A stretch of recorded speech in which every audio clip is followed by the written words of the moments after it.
Hello everyone, आज है 20 अप्रैल और आज हम लोग 20 अप्रैल से बनने वाले सभी इम्पोर्टेंट करंट अफेयर्स को डिस्कस कर लेंगे और लास्ट में कुछ जीके के रिवीजन क्वेश्चंस रखे हैं मैम हमने जो है रिवीजन जो है हो सके उसकी। चलिए स्टार्ट कर लेते हैं आज का वीडियो।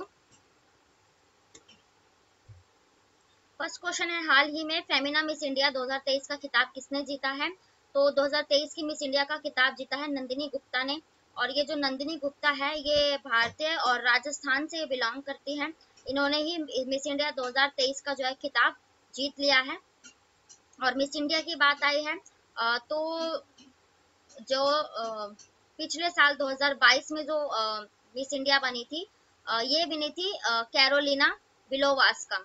ठीक है, तो ये कैरोलिना बिलोवास्का पिछले साल 2022 में मिस इंडिया बनी थी। अदर ऑप्शन डिस्कस करेंगे।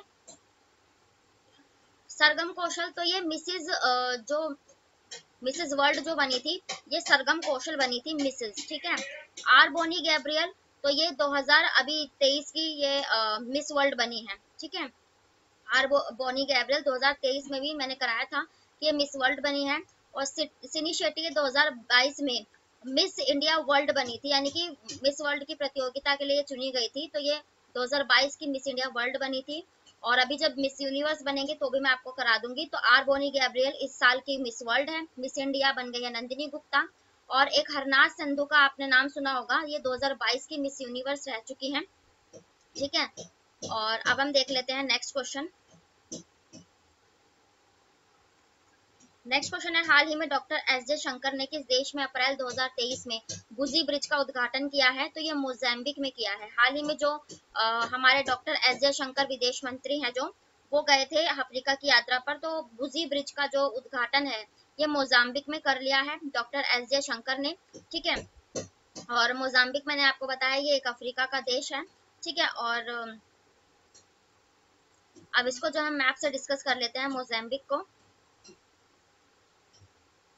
तो ये जो अफ्रीका के मैप में मोजाम्बिक ये यहाँ पर पड़ जाता है, ये देश मोजाम्बिक। और मोजाम्बिक एक चैनल पड़ जाता है, किसके बीच में है एग्जाम में पूछा जाता है, तो मेडागास्कर ये जो आपको द्वीप दिखाई दे रहा है और अफ्रीका महाद्वीप के बीच में ये मोजाम्बिक चैनल है। ठीक है, और एक मोजाम्बिक जलधारा है जो गर्म जलधारा होती है, तो यहीं पर मोजाम्बिक है। अफ्रीका महाद्वीप ही ऐसा जिसमें से कर्क रेखा, मकर रेखा और ये कर्क रेखा, भूमध्य रेखा और मकर रेखा गुजरती हैं। उसके बाद इसको कर्क रेखा जो है कर्क रेखा को माही रिवर जब ये भारत के 8 राज्य से गुजरती है तब माही रिवर इसे काटती है, दो भागों में 2 बार काटती है। और इक्वेटर को लिम्पोपो या कोंगो या जायरे रिवर काटती है और मकर रेखा को लिम्पोपो रिवर काटती है। नामीबिया इसलिए चर्चे में था इसका क्योंकि नामीबिया से हमने 100 चीते लाने का लक्ष्य रखा है और हर साल 12 लाते हैं। और इससे पहले हमने नामीबिया से 8 चीते लाए थे हम, है ना। पिछले साल भारत के कुल्लू नेशनल पार्क में जो मध्य प्रदेश में 8 चीते लाए गए थे, जिसमें से अभी 5 वर्ष की जो मादा बाघिन है उनकी साशा नाम की मृत्यु हो गई किडनी इन्फेक्शन के कारण। साउथ अफ्रीका के साथ अभी हाल ही में हमने 100 चीते लाने का, यानी कि हर साल 12 चीते लाने का लक्ष्य जो है रखा है। और इसका मलावी को चर्चा में था, मैंने आपको बताया स्विट्जरलैंड कहा जाता है ये अफ्रीका का, इसकी झीलों और इसके पहाड़ों के कारण, क्योंकि यहाँ पर अभी चर्चे में इसलिए था क्योंकि यहाँ एक फेराडी नाम का चक्रवात आया था। केन्या यहाँ पर पड़ जाती है, केन्या की लोकेशन। विक्टोरिया लेक आपको यहाँ दिखाई दे रही है। तो नील नदी का जो उद्गम है, जो विश्व की सबसे लंबी नदी है नील नदी, ये विक्टोरिया से निकलती है, इजिप्ट में बहती हुई ये भूमध्य सागर मेडिटेरियन सी में जाकर मिल जाती है। इजिप्ट चर्चा में था क्योंकि इसके राष्ट्रपति अब्दुल फतेह अल सीसी को 74वें गणतंत्र दिवस के रूप में एज अ गेस्ट के तौर पे बुलाया गया था।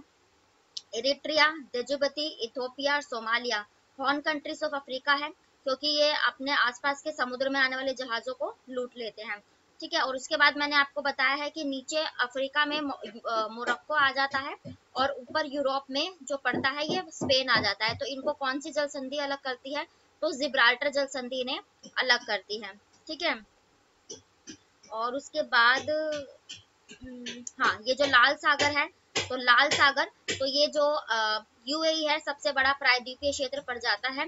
तो जब हम यहाँ से अरब सागर से लाल सागर से होते हुए ये भूमध्य सागर की ओर जाते हैं तो कौन सी नहर जोड़ती है इन्हें? तो स्वेज नहर इन्हें जोड़ती है। ठीक है, और ये तुर्की और सीरिया एशिया के जो पार्ट बन जाते हैं, क्यों चर्चा में थे? क्योंकि अभी तुर्की और सीरिया में भूकंप देखा गया था जिससे काफी तबाही जो है यहाँ पर हुई थी।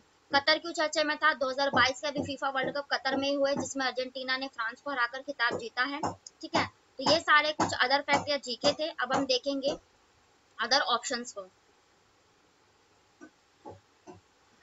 अदर ऑप्शंस भी हम ऐसे ही रिलेट करेंगे। तो फिजी आप लोग जानते हैं, ये ओशिनिएशिया वाले क्षेत्र में, ऑस्ट्रेलिया और न्यूजीलैंड वाले क्षेत्र में एक फिजी द्वीपीय देश है। यहाँ पर जो है 10 जनवरी को इंटरनेशनल जो है हिंदी दिवस मनाया गया था। यहाँ जाकर जो है फिजी में सरदार वल्लभ पटेल की मूर्ति का अनावरण किया था। किसने? डॉक्टर एस जयशंकर ने ही, हिंदी दिवस के अवसर पर। न्यूयॉर्क में महात्मा गांधी की प्रतिमा का अनावरण भी डॉक्टर एस जयशंकर ने पिछले साल ही किया है। और मैक्सिको, तो अमेरिका का जो मैक्सिको देश है, इसी में डॉक्टर एस जयशंकर ने स्वामी विवेकानंद की मूर्ति का अनावरण किया था, जब यहाँ पे ये यात्रा पर थे। नेक्स्ट क्वेश्चन है किस राज्य में आयोजित बिहू फेस्टिवल ने प्रदर्शन के गिनीज वर्ल्ड रिकॉर्ड बनाया है? तो ये असम का फेस्टिवल है, आप लोग जानते हैं बिहू। और अभी एक बिहू जो मनाया गया था जिसे कहा गया था रंगोली बिहू, मैंने आपको कहा था, ये रंगोली बिहू असम में मनाया गया एज अ न्यू ईयर के तौर पर असम मनाता है इसे। तो असम का एक जो बिहू है, तो इसको जो है ना गुवाहाटी में ये प्रोग्राम हुआ और इसने जो है गिनीज वर्ल्ड ऑफ रिकॉर्ड में अपना नाम कमा लिया है। ठीक है, 11,000 परफॉर्मेंस जो है देने के बाद। ठीक है, तो इसके चलते ये गिनीज वर्ल्ड रिकॉर्ड बनाया गया है। असम की बात आई है, इसकी राजधानी हो जाएगी दिसपुर। और हेमंत बिस्वा शर्मा यहाँ के मुख्यमंत्री। हाल ही के इसके करंट अफेयर डिस्कस करेंगे। तो देखो, गज उत्सव हाल ही में असम में मनाया गया था राष्ट्रपति द्रौपदी मुर्मू जी द्वारा। और असम के गुवाहाटी में ही पहला जो उत्तर भारत का पहला जो AIIMS all India institute of medical sciences, इसका उद्घाटन भी यही असम में ही किया गया है। बाजरा मिशन की शुरुआत करने वाला पहला राज्य असम ही था। ठीक है, और असम की एक अरुणोदय योजना भी आप रिलेट कर सकते हो। अब हम डिस्कस करेंगे अदर ऑप्शंस फेस्टिवल से ही रिलेटेड। तो तमिलनाडु का एक पोंगल फेस्टिवल आप रिलेट कर सकते हो। ये जब लोहड़ी वगैरह का त्योहार मनाया जाता है तब आता है पोंगल, फसलों का त्योहार है। और इसी अवसर पर एक तमिलनाडु का जल्लीकट्टू फेस्टिवल मनाया जाता है, जिसमें सांडों की जो है लड़ाई कराई जाती है। ठीक है, तमिलनाडु की राजधानी हो जाएगी चेन्नई और M.K. स्टालिन यहाँ के मुख्यमंत्री। तेलंगाना की बात करें तो तेलंगाना का एक मैंने आपको बोनालू फेस्टिवल कराया है। ये काली माता का फेस्टिवल होता है, बोनालू फेस्टिवल, और तेलंगाना का। ठीक है, तो ये फेस्टिवल होता है। तेलंगाना की राजधानी हैदराबाद। और KCR चंद्रशेखर राव है ना, चंद्रशेखर राव इसके मुख्यमंत्री है। महाराष्ट्र की बात करें तो महाराष्ट्र में भी 2023 में क्या मनाया गया था? एक काला घोड़ा कला फेस्टिवल। यहाँ पे जो जितनी भी कला से रिलेटेड जो प्रदर्शनी होती है वो लगाई जाती है। तो ये महाराष्ट्र की राजधानी मुंबई में मनाया गया था और एकनाथ शिंदे यहाँ के मुख्यमंत्री हैं। अब नेक्स्ट क्वेश्चन है, हाल ही में जारी किए गए सबसे आपराधिक देशों की रैंकिंग में किस देश ने शीर्ष स्थान हासिल किया है? तो ये वेनेजुएला ने किया है। सबसे जो आपराधिक सिटी है, ये मैंने रिवीजन के लिए रखा है, तो ये वेनेजुएला ही बना था। और इसमें मैंने आपको यहाँ पर ये वेनेजुएला दक्षिणी अमेरिका का देश है और सबसे ज्यादा आपराधिक गतिविधियां यहीं पर देखी गई है। भारत का इसमें कौन सा स्थान है? तो भारत का इसमें 77वां स्थान है। आप देख लेते हैं हम अदर ऑप्शंस रैंकिंग से रिलेटेड। तो अफगानिस्तान क्यों चर्चा में था? क्योंकि अफगानिस्तान में सबसे ज्यादा आतंकवाद है। भारत का इसमें 13वां स्थान है। लंदन इसलिए चर्चा में था क्योंकि सबसे ज्यादा जो ट्रैफिक इंडेक्स में पूरे वर्ल्ड में लंदन शहर टॉप पर था। ठीक है, और भारत में ट्रैफिक इंडेक्स में बेंगलुरु टॉप पर था, जहाँ सबसे ज्यादा ट्रैफिक होता है। डेनमार्क इसलिए चर्चा में था क्योंकि डेनमार्क के साथ हमने ऊर्जा द्वीप का जो है अभी समझौता किया है। ठीक है, जो तमिलनाडु में बनेगा। और डेनमार्क जो है ना, एक पर्यावरण सूचकांक जो जारी किया गया था ना, उसमें भारत की 180 रैंकिंग थी, उसमें डेनमार्क टॉप पर था। और क्लाइमेट चेंज में भी डेनमार्क टॉप पर था और भारत की रैंकिंग उसमें 8वें नंबर पे थी क्लाइमेट चेंज में।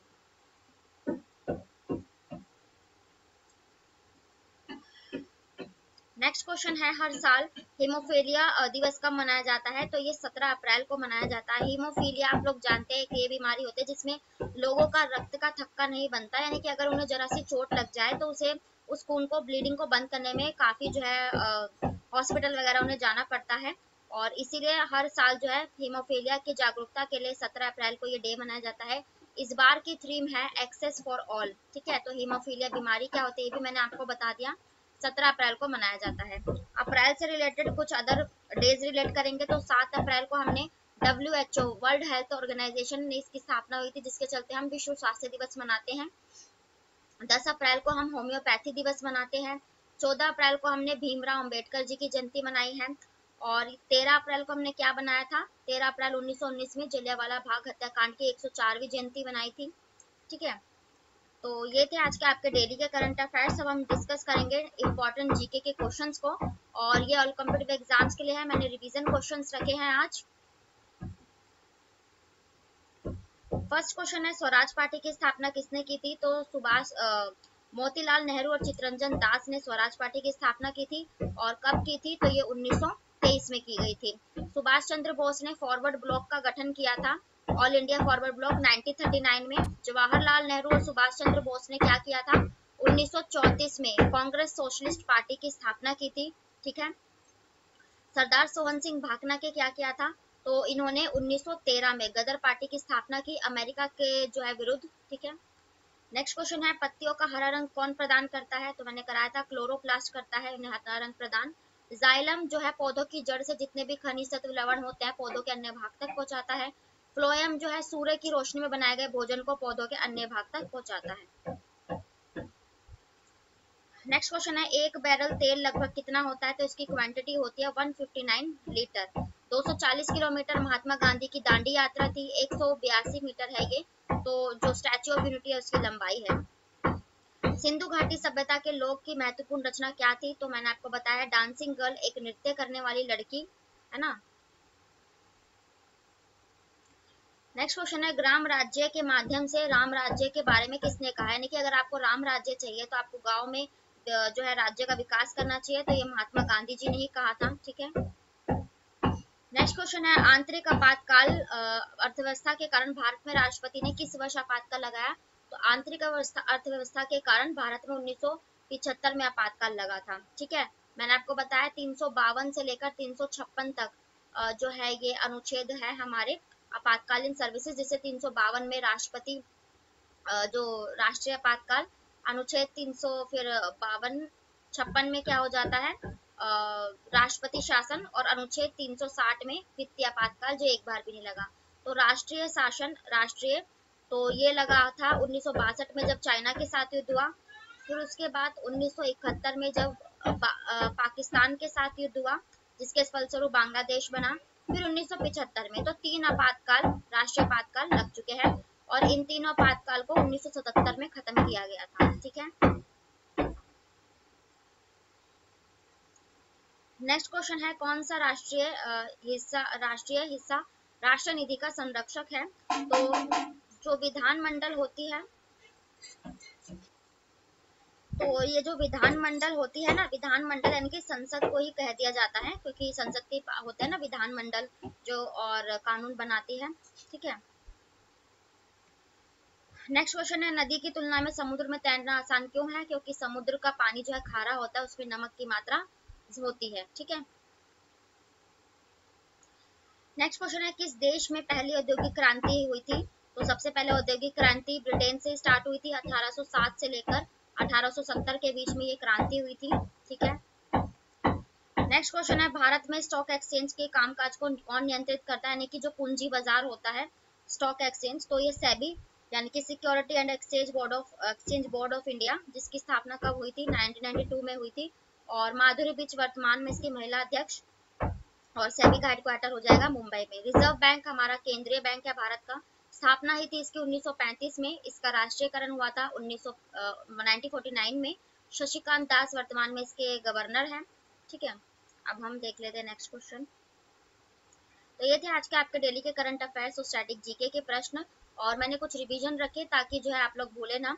और जितने भी जीके और करंट अफेयर्स मुझे इंपॉर्टेंट लगे, मैंने उससे फिर उन्हीं को कवर किया है।